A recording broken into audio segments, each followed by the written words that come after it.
क्या टिकटॉक और एआई के इस जमाने में कविता बेमानी हो चुकी है? 2025 में क्या कोई इस प्राचीन कला के बारे में बात भी करता है? आप शायद सोचते होंगे कि ये मर चुकी है, लेकिन क्या होगा अगर मैं आपसे कहूं कि ये पहले से कहीं ज्यादा प्रासंगिक है? हम आज के दौर की कविताओं में गोता लगाने वाले हैं कि कैसे समकालीन आवाजें समाज को नया आकार दे रही हैं और क्यों आपको आज लिखी जा रही कविताओं पर ध्यान देना चाहिए। नमस्ते दोस्तों, और उत्तराखंड की खूबसूरत वादियों से आप सभी का स्वागत है। आज हम एक ऐसे विषय पर बात करने वाले हैं जो शायद आपको पुराना लगे, लेकिन आज के डिजिटल युग में इसकी चमक और बढ़ गई है, और वो है कविता। जी हां, कविता। आपने सोचा होगा कि कविता तो अब सिर्फ किताबों में मिलती है, लेकिन 2025 में ऐसा बिल्कुल नहीं है। आज कविता सिर्फ धूल भरी किताबों तक सीमित नहीं है, बल्कि ये टिकटॉक की वायरल रील्स, इंस्टाग्राम के खूबसूरत पोस्ट और यूट्यूब के दमदार परफॉर्मेंस में धड़ल्ले से फैल रही है। स्पोकन वर्ड आर्टिस्ट हो या इंस्टाग्राम पोएट्स, ये सब कविता को हर घर तक पहुंचा रहे हैं। आज के सोशल मीडिया प्लेटफॉर्म्स कविता को लोकतांत्रिक बना रहे हैं।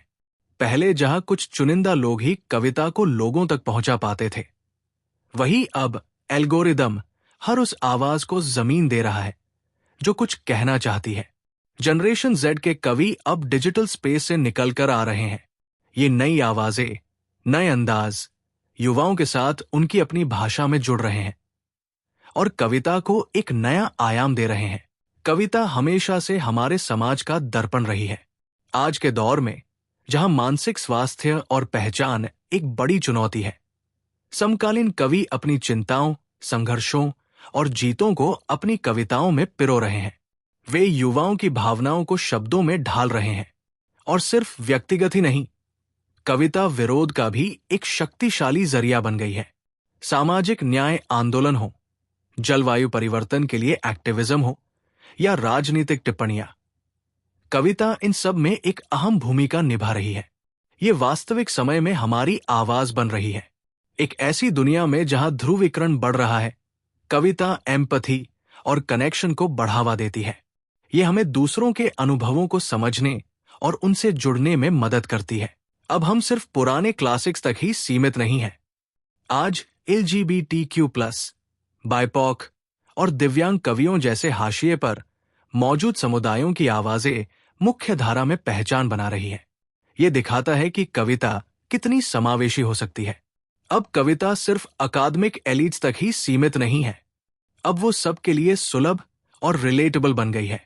कविता के आइवरी टावर को तोड़कर हर कोई अपनी बात कह सकता है, और सिर्फ भारत ही नहीं, वैश्विक कविता आंदोलन भी आधुनिक साहित्य को समृद्ध कर रहे हैं।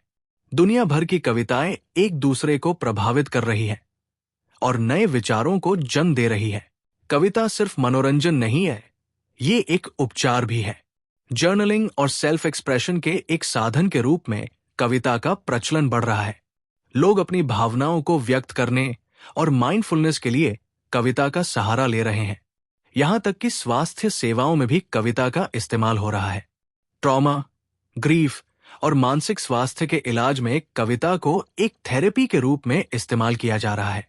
कविता कार्यशालाएं और ओपन माइक इवेंट्स सहायक और समावेशी वातावरण बना रहे हैं, जहां लोग अपनी रचनात्मकता को साझा कर सकते हैं और एक दूसरे से जुड़ सकते हैं।